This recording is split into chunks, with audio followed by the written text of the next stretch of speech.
Olá, boa tarde. Quarta-feira, 21 de junho. O NT Sul começa agora com as principais notícias do dia e com a sua participação através das redes sociais. Acesse nossa página e mande sua mensagem pra gente. facebook.com/TV Cachoeira. E hoje você vai ver um crime de grandes proporções que mexeu com a pacata cidade gaúcha, Encruzilhada do Sul. Em 30 minutos, os bandidos explodiram 9 caixas eletrônicos e fizeram reféns 2 pessoas. Além disso, utilizaram vários moradores da cidade como cordão humano para o crime. Eu estava vindo para o hospital para atender uma paciente que estava em trabalho de parto e me deparei com essa situação que aconteceu assim no caminho da minha chegada até o hospital, num caminho que eu já tenho costume de fazer. E aí, no momento que eu dobrei a rua e vi aquela situação, me deparei, ele não tinha mais como dar a volta.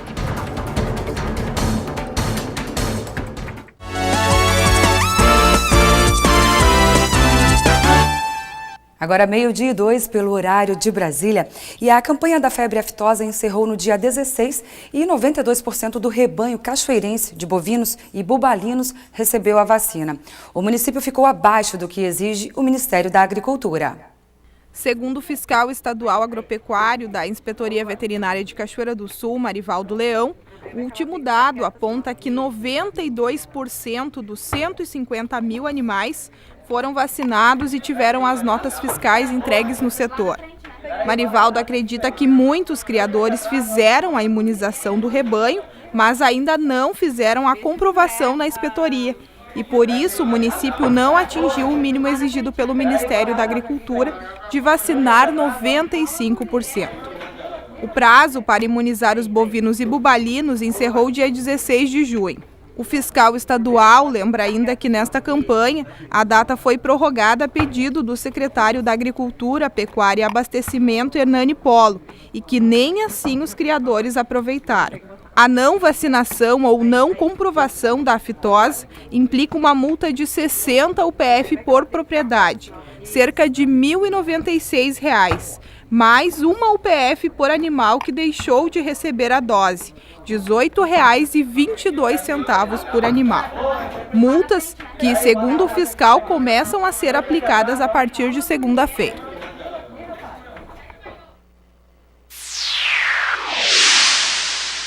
A Secretaria da Saúde do Rio Grande do Sul recebeu nesta semana a confirmação do primeiro caso de microcefalia em decorrência de Zika vírus contraído no estado. O caso estava sendo monitorado desde a gestação, quando a mãe, residente em Ijuí, apresentou um quadro da doença. Exames clínicos e radiológicos foram feitos pelo Hospital de Clínicas de Porto Alegre e confirmados pelo Laboratório Central do Estado, o LACEN. Como a paciente não viajou para fora do estado, o caso é caracterizado como autóctone, ou seja, contraído no Rio Grande do Sul. Até agora, o estado apresentava 2 casos de síndrome congênita associada ao Zika nos municípios de Cachoeira do Sul e Esteio. Em ambos os casos, o vírus havia sido contraído pelas gestantes fora do Rio Grande do Sul. Uma introdução alimentar bem feita é meio caminho andado para evitar dificuldades alimentares e problemas nutricionais no futuro. E essa fase, que tem início por volta dos 6 meses de idade, é também um período de aprendizagem para mães e pais. A fim de facilitar essa importante etapa, a nutricionista Bianca Casarotto, mestre em saúde da criança, estará no próximo dia 1º em Cachoeira do Sul, ministrando um curso em que todas as orientações sobre o tema poderão ser obtidas. Thelma Tomás tem os detalhes. O Viveiro Cultural traz no dia 1º, próximo de julho, um curso sobre introdução alimentar e que as mães são chamadas a conhecer as técnicas novas e tudo o que há de mais moderno na maneira de introduzir novos alimentos para os seus bebês. A meu lado está a Bianca Casarotto, que é a nutricionista responsável por este workshop que vai acontecer aqui. Bianca, o que está sendo previsto para esse tipo de atividade aqui no Viveiro? Então, eu juntamente com uma psicóloga especialista em comportamento alimentar, a gente veio com essa proposta de curso para orientar os pais e os cuidadores da melhor forma de introduzir os alimentos nessa fase da vida dos bebês e que isso ocorra de uma forma bem tranquila, enfatizando a questão nutricional e também trazendo esse aspecto psicológico relacionado à alimentação. é mais do que um tira-dúvidas, é também um exercício das técnicas adequadas para a introdução, porque, afinal de contas, não é uma coisa simples. Tirar do mamar do peito e colocar a colherinha na boca com o papai, é aquela farra toda, mas é um processo que precisa ser exercitado, é isso mesmo, Bianca? Sim, o período de introdução alimentar é um período de experimentação. Né? A gente precisa aprender a comer e alguém precisa nos ensinar. Essas pessoas precisam estar cientes e seguras de que esse processo é uma troca. Né? Eu ensino o meu filho como deve ser, apresento os alimentos para ele e aí sim a gente desenvolve hábitos alimentares saudáveis. Bianca, vamos dar um serviço do curso. Dia 1º, que horário, como é que vai funcionar? Dia 1º de julho, aqui no Viveiro Cultural, das 17 às 19 horas. Né? Então, a gente tem inscrições abertas para casais e individuais também, com os valores um pouco diferenciados. Né? Então, a gente quer incentivar os pais a acompanharem as mães, porque esse processo é muito importante. Né? É importante que os dois estejam juntos e em sintonia. Então, mais do que o convite para as mães, como eu vinha falado lá no início, que era bom que as mães aprendessem, não sei o quê, os pais também são convocados a virem e auxiliarem, como em todas as outras ações, na criação, no cuidado e agora na introdução de alimentos junto com as mamães. Isso aí, é muito importante. Obrigada pelas informações, Thelma Tomás. 12:07 pelo horário de Brasília, algumas interações conosco aqui, desejando um bom dia, uma boa tarde pra gente. E para vocês também eu quero desejar o Milton Kelly, Elaine Marcos, Vera Freitas, Nelson Azevedo Júnior, Nilson Antônio Vaz. Obrigada, viu, pelas participações de vocês. Você também pode interagir conosco pelo facebook.com/TV Cachoeira. Gente, e hoje, 21 de junho, o inverno finalmente chegou, oficialmente, viu? Aqui em Cachoeira do Sul é um dia de sol. O sol, de maneira tímida, até deu as caras no primeiro dia de inverno de 2017, mas a sensação de uma nova estação mexeu com os gaúchos. Os casacos mais pesados, luvas e toucas saíram das gavetas para a alegria de alguns. Gosta mais do frio ou do calor? Olha, isso é muito relativo, né? Quando está frio, não muito frio, é bom frio. Quando está quente demais, não é muito bom. Então, os dois. Mas e agora, que o inverno começou hoje, como é que fica? Pois é, vamos esperar como é que ele vai se comportar, né? Se vai ser aquele frio intenso ou que é suportável. Mas o frio, para mim, eu acho que é o melhor. E não de outros. Gosta mais do frio ou do calor? O inverno começou hoje? Do calor. É? Sim. Não gosta muito de andar com cachecol e luva? Gosto de andar entrouxada. Tá preparada para o inverno? Sim, sim. Né? Do verão. Eu prefiro o verão. Para trabalhar, para tudo é melhor o verão. Mas e agora? O inverno começou hoje. Tá preparado? Sim. Com certeza, até porque eu trabalho com tele, eu sou motoboy, né? Então eu prefiro o verão para tudo, para trabalhar. E no inverno, para você ainda é mais complicado. Mais complicado, exatamente, bem mais complicado. Tem que estar todo equipado. Todo equipado, exatamente, é. O inverno começou hoje. Gosta mais do frio ou do calor? Do calor? É. Tá preparada para o inverno? Não, nunca tô. Não gosto do inverno. No inverno a gente vê cachecol, luva e roupas mais pesadas. Você não curte muito isso pelo jeito? Não curto. Blusas, cachecóis, luvas e casacos. Isso dá alguma dica para você? Sim, o inverno começou e veio de forma intensa, porque às 1h24 desta quarta-feira nós entramos na estação mais fria do ano. E esse ano, a previsão dos meteorologistas é de que será o frio mais intenso dos últimos anos. O inverno é a estação que antecede a primavera e sucede o outono. As regiões sudeste e sul do país são as mais afetadas, com características típicas do inverno, sendo o restante do Brasil marcado por temperaturas mais equilibradas com pouca variação térmica. No inverno, além de temperaturas baixas, uma outra característica da estação é que os dias são menores e as noites são mais longas. Outra peculiaridade, clima seco. No Rio Grande do Sul, hoje, primeiro dia do inverno 2017, o sol até aparece, mas o que predomina são as nuvens. Nós, para saudarmos a chegada do inverno de 2017, queremos deixar para você algumas imagens dos primeiros momentos da nova estação.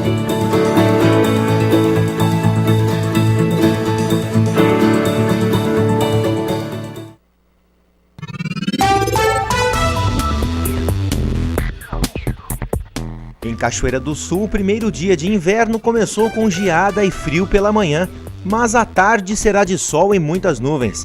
Não deve chover no primeiro dia da nova estação. As temperaturas ficam entre 6 e 20 graus. A quinta-feira será de sol com muitas nuvens durante o dia e períodos de céu nublado. Noite com muitas nuvens. Não há possibilidade de chuva. As temperaturas ficam entre 15 e 24 graus. Já na sexta-feira, o dia será de sol com algumas nuvens. Noite com muitas nuvens. Não chove. As temperaturas ficam entre 18 e 26 graus. Confira no mapa como fica o tempo hoje. O sol aparece em todo o estado do Rio Grande do Sul nesta quarta-feira, que marca o início do inverno. Haverá nuvens em algumas regiões. O dia que começou com um frio intenso em todo o estado, verá a massa de ar polar ceder gradualmente no início da tarde e a temperatura deve subir 5 graus a mais do que ontem, tornando a tarde bem agradável. Na capital Porto Alegre, a máxima prevista é de 20 graus. Em Uruguaiana, na fronteira oeste, 22. Em Passo Fundo, no norte do estado, 21 graus. E em Santa Maria, na região central, 20. Para o litoral norte, Tramandaí, Torres, 19 graus. E em Pelotas e Rio Grande, no sul do estado, 18.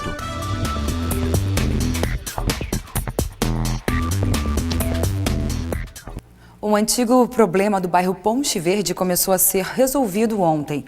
A troca de canalização no trecho da Sanga da Corlac vai evitar parte dos alagamentos do bairro em períodos de chuva.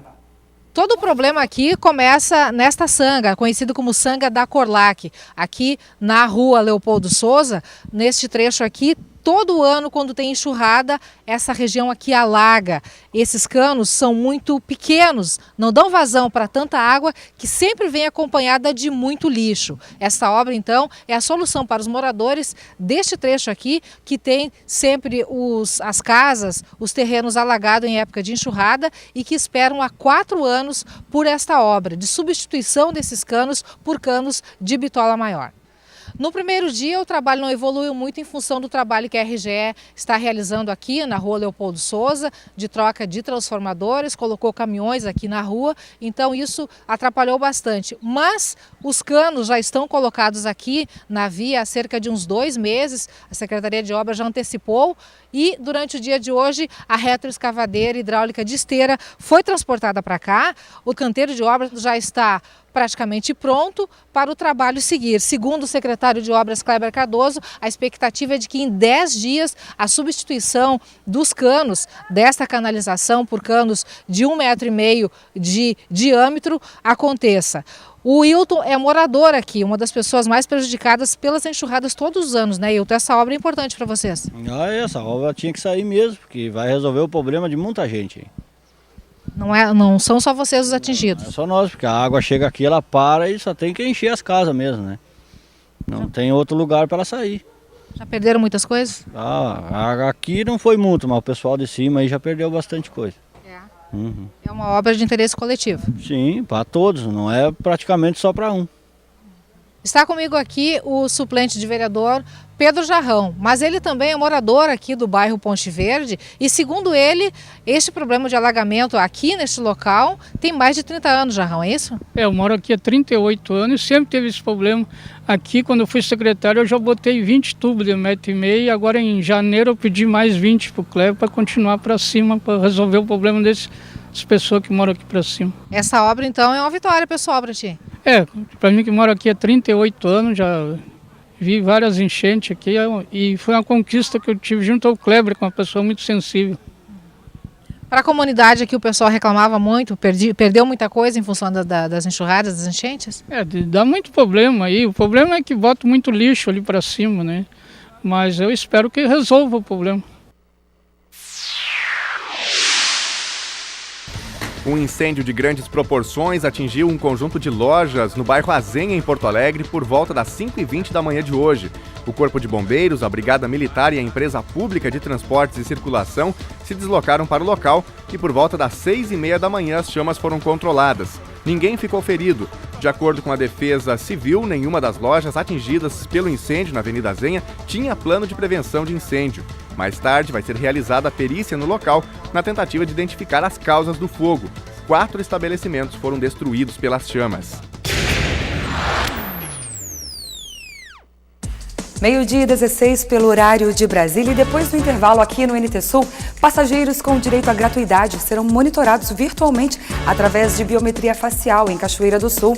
Empresa que faz o transporte coletivo urbano quer saber se quem anda de ônibus é mesmo o proprietário do cartão. Você vai ver a seguir aqui no NT Sul. Nós voltamos já.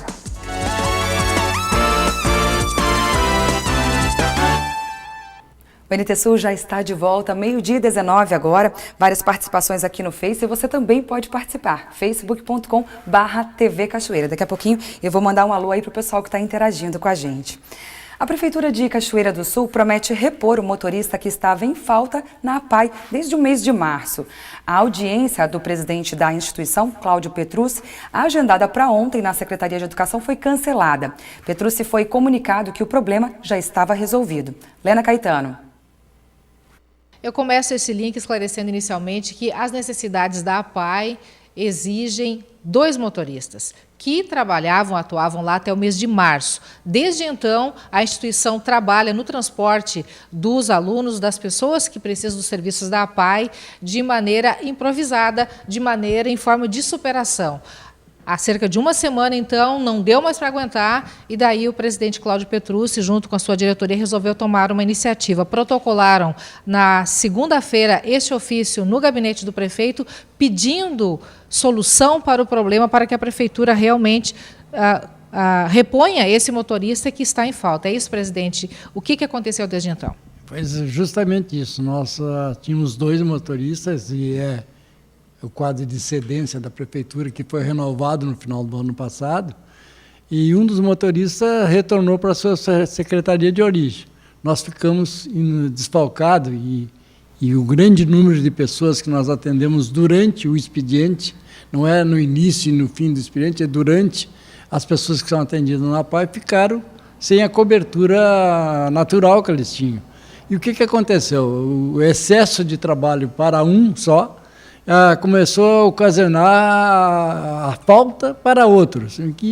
E como nós vimos tratando já com a prefeitura desde março, a respeito dessa necessidade de nos devolver um novo motorista, nós chegamos a um ponto em que não tínhamos mais como manter essa correria toda, até em prejuízo do motorista que estava. O que nós fizemos? Fizemos um ofício, reunimos a diretoria, tomamos uma decisão e encerramos, começamos a avisar o prefeito que nós não tínhamos mais como fazer. A surpresa nossa, estava marcado para hoje, às 13h30, uma reunião com a secretária Ana Margarete, que foi suspensa porque já haviam resolvido o problema. A partir de amanhã, é a promessa, a partir de amanhã a APAI já estará com um novo motorista, que será treinado pelo anterior, né, para que haja a adequação do seu movimento e consiga se superar esse impasse.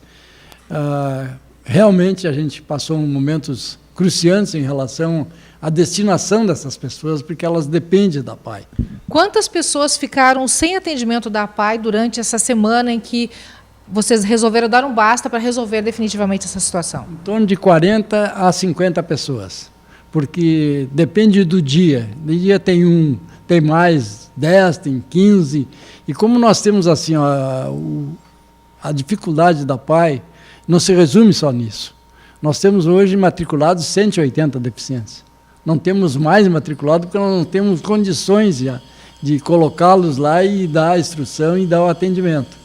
Senão nós teríamos, porque aparecem durante a semana, mais 20, 30.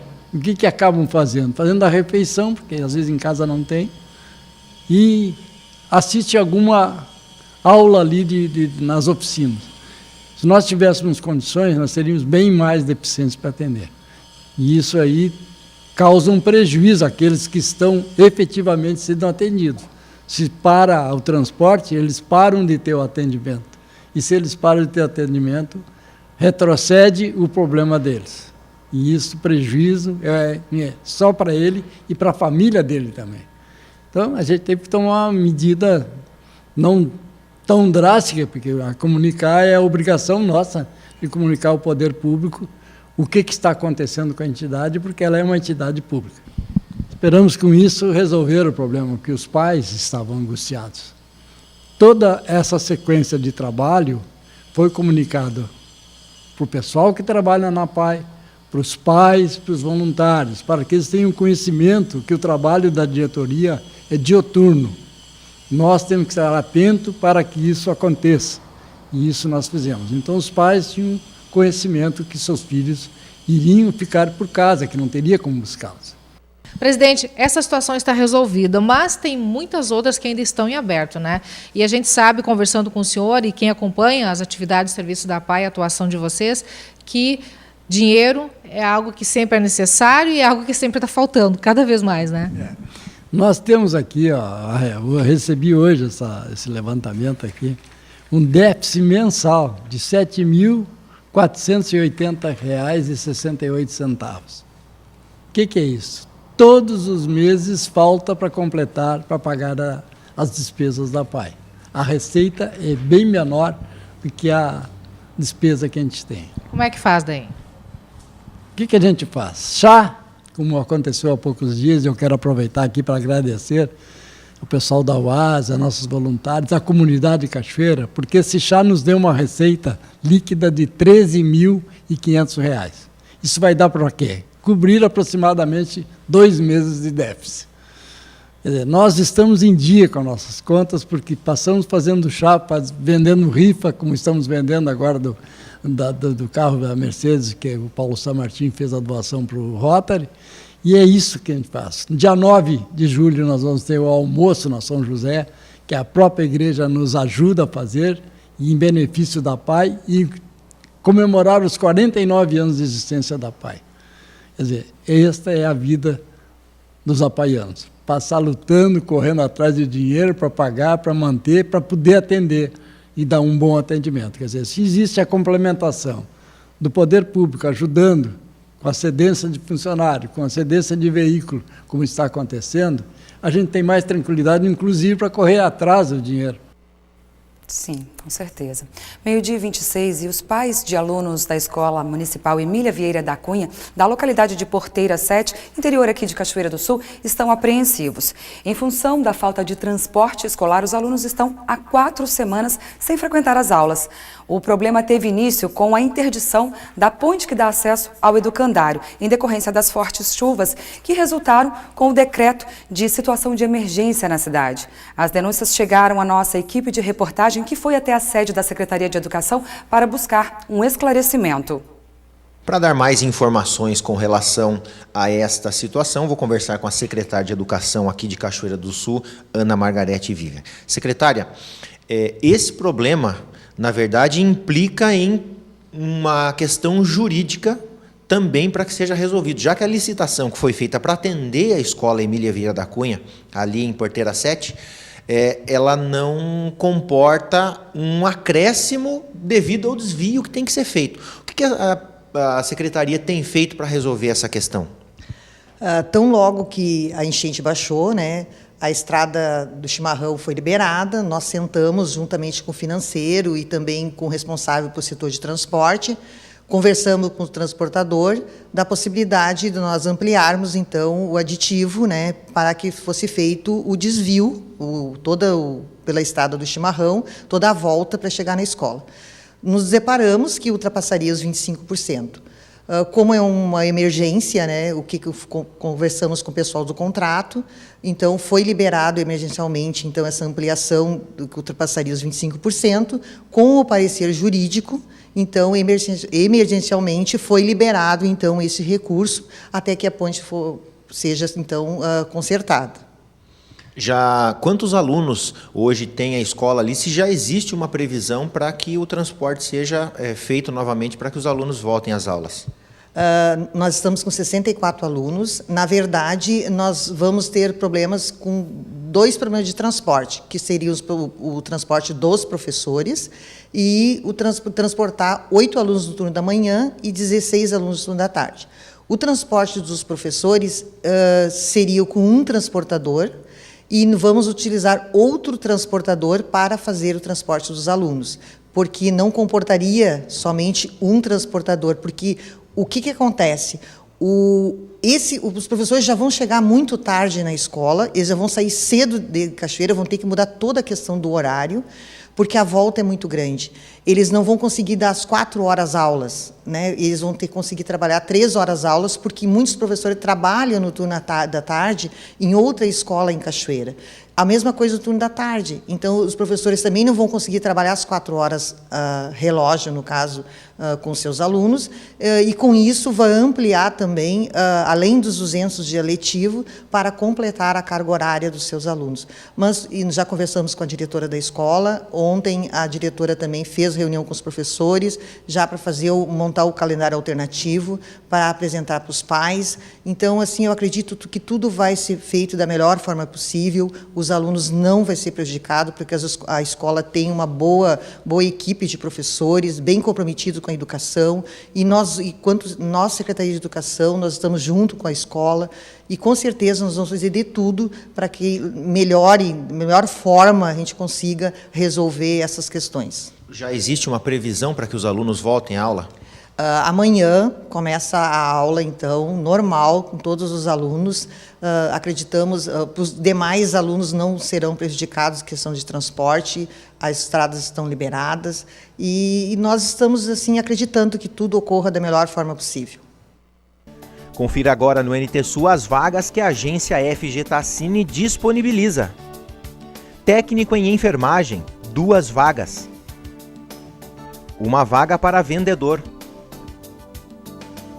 Costureira, 1 vaga. 1 vaga para vendedor externo.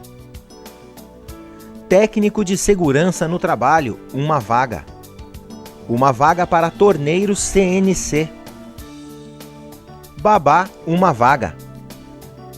A agência FG Tassini de Cachoeira do Sul está localizada à Rua Major Orix, número 1552, no centro. Outras informações você pode obter pelo telefone. Código de área 51 3723 5414 ou em nossa página no Facebook, facebook.com/TV Cachoeira. Em Cachoeira do Sul, os usuários da Transportes Nossa Senhora das Graças, que possuem o benefício de isenção do pagamento de passagens, terão o uso do cartão monitorado através de biometria facial.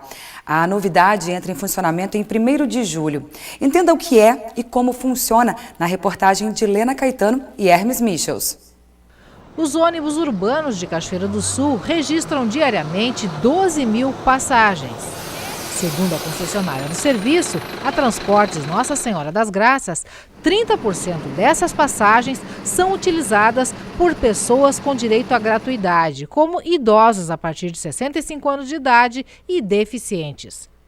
A legislação garante a gratuidade para algumas pessoas no transporte, mas não especifica ou delimita quantidade. E é aí que reside um dos grandes problemas e prejuízos para as empresas e até para os demais usuários, que na prática pagam as gratuidades. Que situações, por exemplo, Valdir, vocês têm registro ou já notaram que possa estar motivando também essa adoção desse novo sistema pela empresa? Olha, é a pessoa pegar o cartão da avó para andar, né? Então o filho andar com o cartão do pai,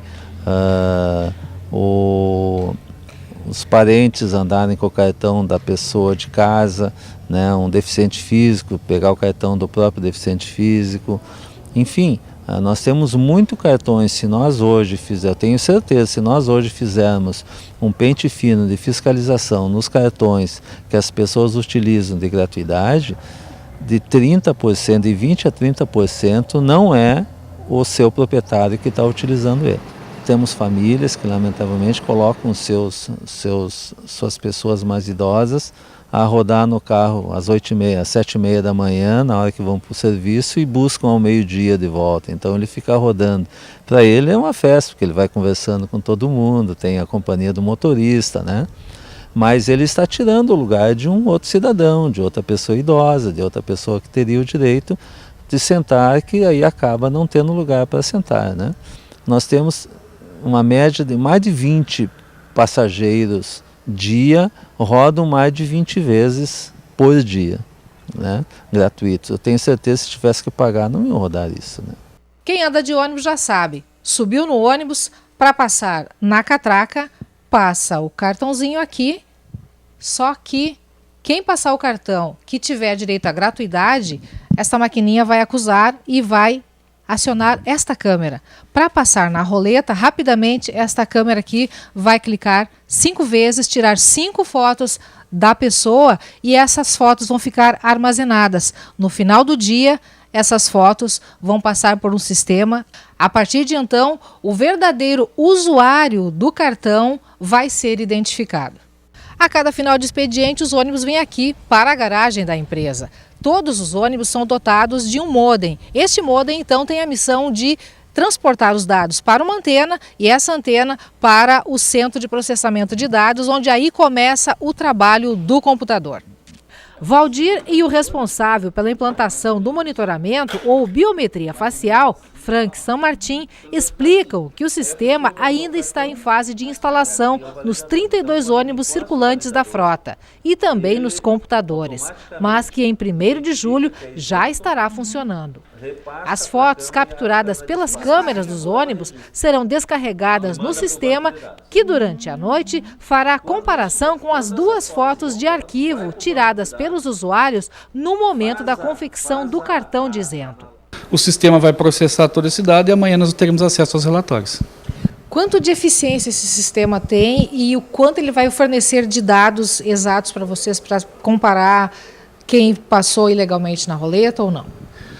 Ele vai automaticamente, a gente espera em torno de 85% a 90%, ficando só 10% para a gente fazer. E a eficiência é total, porque ele vai ter a foto do cadastro e a foto da hora que foi usada no validador. Então é 100%, tu vai ver quem realmente usou o cartão.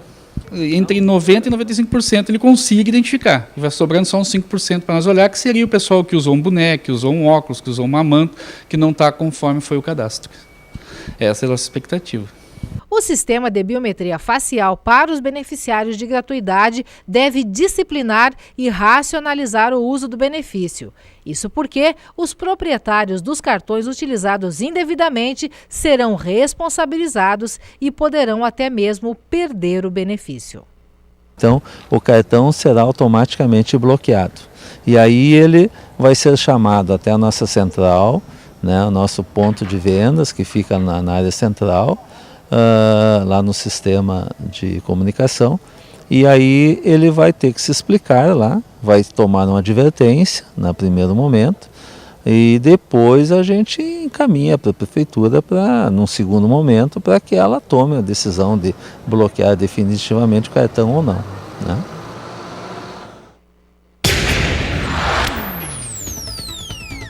O governador do estado, José Ivo Sartori, concedeu mais um ano para que proprietários de açougues, mercearias e supermercados possam se adequar ao que está definido em decreto que regulamenta portarias federais para o comércio de gêneros alimentícios. A informação foi confirmada pelo deputado estadual Marlon Santos na noite de ontem. Marlon usou as redes sociais para detalhar a revogação da norma pelo governo do estado. A portaria estadual, que foi publicada no dia 26 de janeiro deste ano, foi revogada por pelo menos um ano. As prefeituras são cobradas para realizar a fiscalização e, por isso, muitos municípios buscaram a Assembleia Legislativa como parceira para que intermediasse junto ao governo do estado a flexibilização do prazo para as adequações previstas. Em Cachoeira do Sul, o prefeito Sérgio Gnatti promoveu uma reunião na Casa de Cultura Paulo Salzano Vieira da Cunha para prestar um esclarecimento público aos comerciantes. Na oportunidade, GG se comprometeu a batalhar pelos comerciantes, aproveitando inclusive a vinda do governador ao município vizinho de Novo Cabrais na última semana para informalmente apresentar a demanda, hoje finalmente atendida. 12h38 pelo horário de Brasília, nós vamos para um rápido intervalo, mas antes deixa eu falar um alô aqui para o pessoal que está interagindo conosco no Face.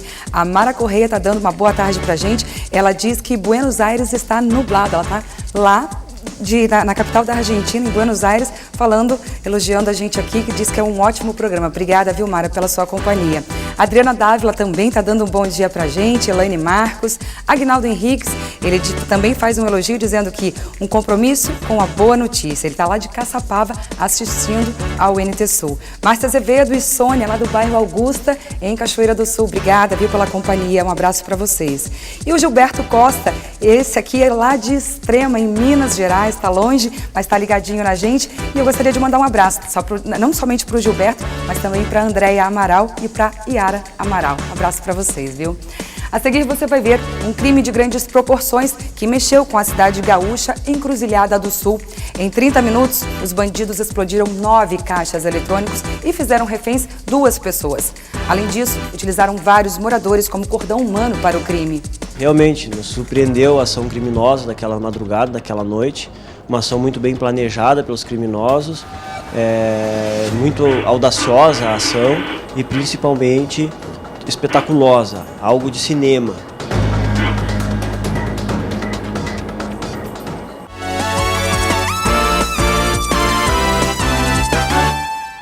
Meio-dia e 42, o NT Sul já está de volta e mais participações conosco aqui no Face. Você também é convidado para participar em facebook.com/TV Cachoeira. No Jornal ao Vivo de hoje, deixe lá seu recadinho para a gente. Daqui a pouquinho eu vou ler mais comentários. Deixa eu falar só do Levino aqui. Levino Francisco Antunes, estou em Cascavel, no Paraná, assistindo vocês. Muito bom, parabéns. Obrigada pelo seu carinho e pela sua companhia. E pelo retorno. É muito importante saber se vocês estão gostando do jornalismo. E você participa conosco também. Você vai ver agora uma reportagem especial sobre um crime de grandes proporções que mexeu com a rotina da então pacata Encruzilhada do Sul, no Vale do Rio Pardo.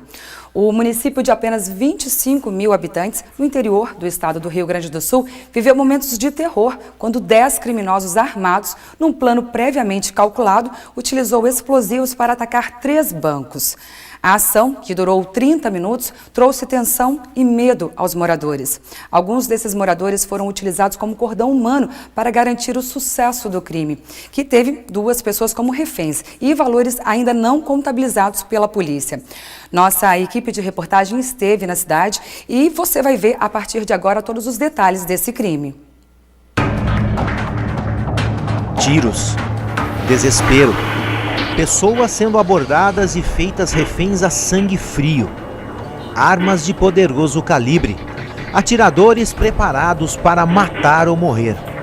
Assim foi a madrugada da última sexta-feira, 16 de junho, na pacata cidade de Encruzilhada do Sul, interior do Rio Grande do Sul.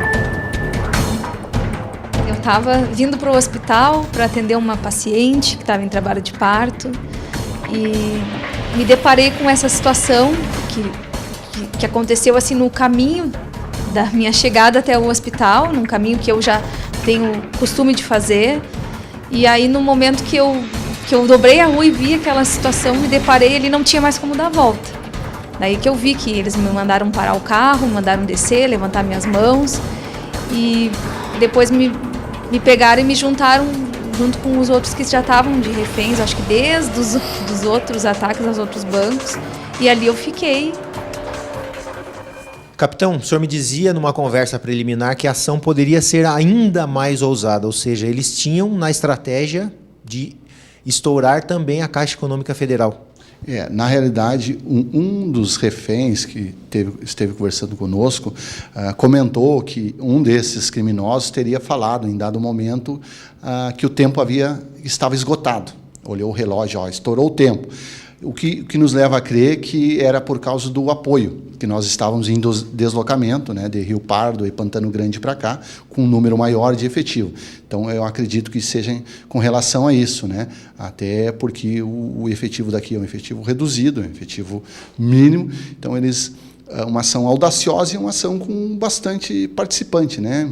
Creio que 15 criminosos fizeram parte dessa ação. A ação, com cerca de 10 homens fortemente armados, durou apenas 30 minutos. Tempo suficiente para explodirem 3 bancos e provocarem pânico na cidade.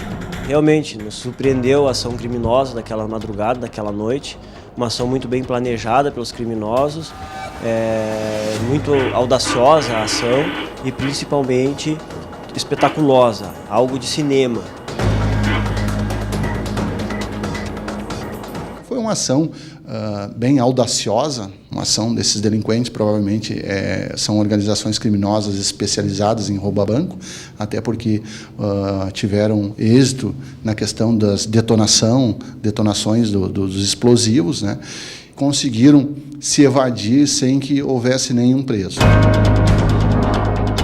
Atordoada e com medo. Assim amanheceu a Encruzilhada do Sul, uma cidade de pouco mais de 25 mil habitantes, no Vale do Rio Pardo, interior do Rio Grande do Sul.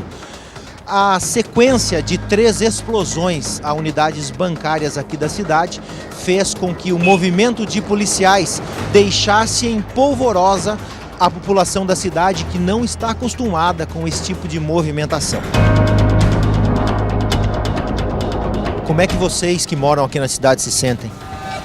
Com certeza aumenta um clima de insegurança pela situação que aconteceu. Foi uma situação que o pessoal de Encruzilhada não estava acostumado e pela situação que aconteceu, pela extrema violência que os bandidos utilizaram. Bastante tempo. A gente não tem nenhum de receber, vamos aí nos conveniados para bastante tempo mesmo. Fica um clima de insegurança na cidade? Sim, fica. Porque a gente tem os filhos da gente, né? Que segurança a gente vai ter? Segurança nenhuma. Segurança, né? Porque 3 bancos de uma vez só. Assustou o pessoal? Tá acostumado com isso, né? Um ainda vai, mas 3 de uma vez só, né? Não é fácil, né? Dá uma sensação de insegurança? Ah, muita, né? A médica ginecologista Débora Klazen dos Santos foi chamada numa emergência no Hospital Santa Bárbara para atender uma gestante que entrou em trabalho de parto. Quando menos esperava, estava com armas apontadas para ela, vivendo momentos de verdadeiro terror. Eles pediram para que a gente não olhasse para trás, que a gente permanecesse com as mãos para cima, enquanto eles estavam ali explodindo os caixas eletrônicos. A única coisa que eles diziam para a gente era fechar os ouvidos, né, na hora das explosões. E eu fiquei ali muito desesperada, assim, muito assustada, com muito medo, assim, porque eu pensei que de repente eles poderiam atirar tanto em mim quanto naquelas pessoas que estavam ali, né? E na hora a gente só pensa na família, nos filhos. Eu pensava no meu filho, pensava no meu esposo, pedia para Deus para que não chegasse ninguém naquele momento ali que pudesse tentar impedir o que eles estavam fazendo, porque podia ser que poderia piorar a situação. Acho que eles não iam poupar aquelas pessoas que estavam ali. Nesse movimento todo entre marginais e as pessoas que estavam ali como escudo humano, o que acontecia entre os bandidos? O que eles conversavam na hora? Eles ficavam falando da questão assim do pouco policiamento na cidade, né? Que eles sabiam que tinha 1 ou 2 policiais, né, de plantão naquele momento. Eles viam que tinha placas assim em alguma loja de monitoramento de 24 horas e eles, que engraçado, monitoramento 24 horas, sabe, que não existia ali, né? Mas eles estavam bem cientes do que eles estavam fazendo, assim, em questão de preparo, assim, eles tinham tudo bem traçado, assim, o plano deles, que era levar o dinheiro, né? Doutora, depois de tudo o que você viveu ali naqueles momentos como escudo daqueles bandidos, você ainda foi colocada num veículo deles para servir de proteção para eles saírem dali da cidade. Isso mesmo. Quando eles terminaram ali a ação no Banrisul, que foi o último banco, eles chamaram eu e mais 2 meninas que estavam ali, e aí eles disseram para a gente sentar na porta do carro com a cabeça para fora, né, e aí a gente foi sair com eles de carro, né, que eles iam fugir da cidade. O que na verdade você pensa hoje quando sai de casa para trabalhar? Porque a rotina volta ao normal, o trabalho volta ao normal, é o filho na escola, o esposo para o trabalho. O que passa dentro da sua cabeça? A gente fica com uma certa insegurança, né? Porque a gente não sabe, assim, fica com um pouco de medo, assim, fica um pouco traumatizada pela situação, assim, né? De não querer que aconteça uma outra vez, né? Mas principalmente eu acho que fica uma certa insegurança, assim, de retomar, né, a rotina normal, né? E agora mesmo pode ser que aconteça de novo de eu ter que sair de casa e ir para o hospital à noite, né? Não sei como é que vai ser isso. Qual foi a reação do esposo ao poder dar um abraço depois? Foi muito bom, né? Mas foi um alívio, assim, né? Mas foi uma situação bem difícil, assim, não tenho assim como descrever. É um alívio, né? De que tá tudo bem ali, de tu estar na tua família de volta, né? Isso não tem preço, assim. É verdade, eu imagino. As investigações desse crime em Encruzilhada do Sul seguem sob o comando do delegado Joel Wagner, da Delegacia de Roubos, que já apurou e trabalha na captura do mentor da ação, identificado como Ivo Francisco dos Santos Assis. Ele comanda um grupo responsável por pelo menos outros 6 crimes semelhantes realizados em diferentes cidades do estado.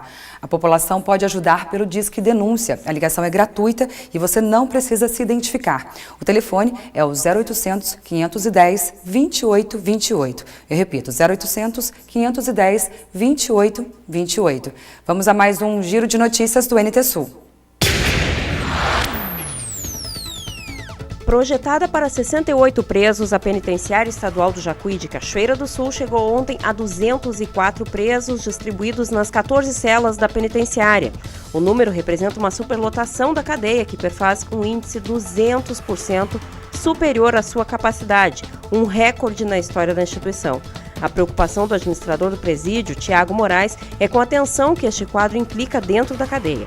Com promessas do governo do estado de ampliar a estrutura da penitenciária desde 2009, o projeto, que inicialmente previa a criação de outras 83 novas vagas em uma galeria, deverá passar por reformulação a fim de adequar o plano à nova realidade do presídio estadual de Cachoeira do Sul. As obras não têm previsão de início, muito menos de término. O governo federal destinou recursos para 150 unidades do Estação Juventude em todo o Brasil. Um deles foi implantado aqui em Cachoeira do Sul, com cerca de R$232 mil. Mas, recentemente, teve suas atividades interrompidas pelo poder público, que justificou ter falta de espaço físico. Nós mostramos na última semana que todos os materiais adquiridos com todo esse recurso estão parados e depositados em diferentes espaços. A coordenadora municipal da Juventude finalmente atendeu a nossa equipe de reportagem. Veja qual foi a justificativa. O programa Estação Juventude, segundo a assistente, oferecia diversos serviços para promover a inclusão e emancipação dos jovens. Ela garante que o governo federal espalhou os espaços pelo Brasil para ampliar o acesso dos jovens às políticas públicas. Eu fico lamentando pela juventude, né, que teve o seu espaço, que ficou sem espaço na cidade de Cachoeira do Sul. Tentamos contato por diversas vezes com a coordenadora da Juventude, Laura Seibel, mas não fomos atendidos. Na última semana, chegamos a agendar entrevista, mas na hora marcada, a coordenadora não compareceu e ainda estava com o celular desligado. Como mostrou a reportagem exibida há uma semana aqui no NT Sul, nós tentamos por diversas vezes contato com a atual coordenadora da Juventude, Laura Seibel. Hoje, a convite dela, nós estamos aqui no Estação Juventude para saber dela qual o destino dos materiais. Laura, boa tarde. Boa tarde. Como te disseste antes, né, por motivos de trabalho mesmo, não pude participar da entrevista. E aí eu chamei para prestar alguns esclarecimentos, não só para a sociedade, mas principalmente para a juventude, que é o meu público-alvo. Então, os materiais, após a prestação de contas, que vai ser enviada para a Secretaria Nacional de Juventude, e após aceita e aprovada, os materiais eles ficam para a Prefeitura, e aí a Prefeitura, então, pode fazer o que bem entender, né? Mas isso já está decidido, todo o material, os bens permanentes ficarão para a Coordenadoria de Juventude para que prossiga com as políticas públicas e os atendimentos aos jovens. E atualmente você está trabalhando nessa prestação de contas? Na verdade, eu apenas abasteço com informações a pessoa responsável, que é a Lucila, do setor da Central de Convênios, que é ela que faz, né, a Central de Projetos, ela que faz, é responsável pelo Siconv, que é um sistema de convênios que é onde a gente coloca as informações e aí a secretaria vai visualizando, né? Então eu abasteço ela com os materiais que são solicitados através dessa aba pela Secretaria Nacional de Juventude, mando para ela e ela que, na verdade, registra, né? Mas, sim, estou colaborando com a prestação de contas. O trabalho do Estação acabou um pouquinho antes do prazo do término previsto, que seria o próximo dia 30. Agora, como deve seguir o seu trabalho junto à coordenadoria? Para quem não sabe, né, o Estação, quando ele foi pensado pela Secretaria Nacional de Juventude, ele tinha um prazo de 2 anos, a ideia é que fosse uma incubadora de políticas públicas nos municípios. E que após o término, né, dos 2 anos, os municípios, eles, com base nos dados, na juventude que eles conheceram, na implementação das políticas públicas e fomentando esse debate, que os municípios começassem a criar, fosse coordenadorias de juventude, conselhos de juventude, espaços de juventude mesmo, né?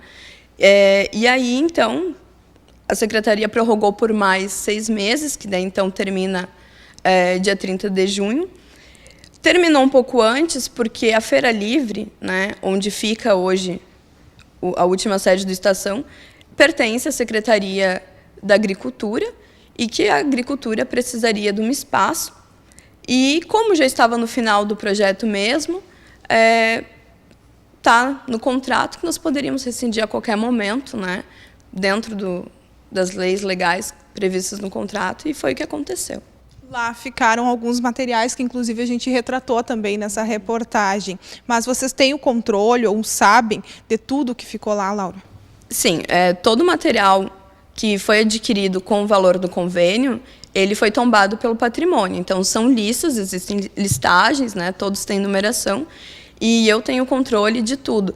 Claro que antes, na antiga sede da Estação, no antigo Bar América, o espaço era muito amplo, né? Então, cabia todos os materiais. Com a troca de lugar, a gente teve que deixar alguns materiais em outros setores da prefeitura, mas que estão todos devidamente registrados, fotografados, e tem todo o acompanhamento quase que semanal, né? Seja meu ou da secretaria onde a coordenadoria está lotada. Então, tem todo o registro, nós sabemos tudo. Como você resume esse trabalho realizado por vocês aqui no Estação, aqui no município de Cachoeira do Sul? Eu estou gestora do Estação, né,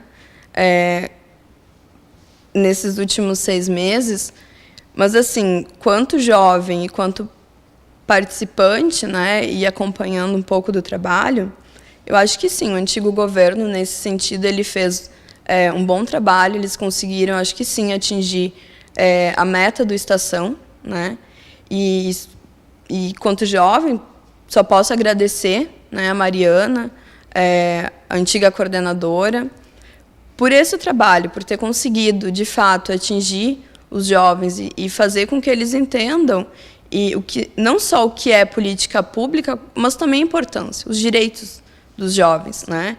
E o desligamento com os colegas que também trabalharam no projeto, como foi? Olha, o que eu vou te dizer? É claro que eu sei que há um sentimento talvez ruim, assim, de todas as partes, porque elas vêm de um outro governo, né? Elas iniciaram no Estação e aí acho que a maneira desse governo tocar... Você foi a única que ficou. E aí acabei ficando a única, assim. Mas, assim, eu desejo tudo de melhor para elas, porque, infelizmente, a vida é assim, né? Eu também não vou ficar aqui. Espero que fique até o final do governo, mas se não ficar, também vai sentir... A gente sente, porque a gente se apega e acredita na juventude, né? Parece, assim, a juventude é algo distante, mas eu sou jovem. Então, assim... O NT Sul desta quarta fica por aqui. Continue com a gente pelo facebook.com/TV Cachoeira. Curta a nossa página e mande sua mensagem pra gente. Eu te encontro novamente amanhã, ao meio-dia. Uma ótima tarde para você. Fique agora com imagens do nascer do sol no primeiro dia de inverno em Cachoeira do Sul. Tchau, até amanhã.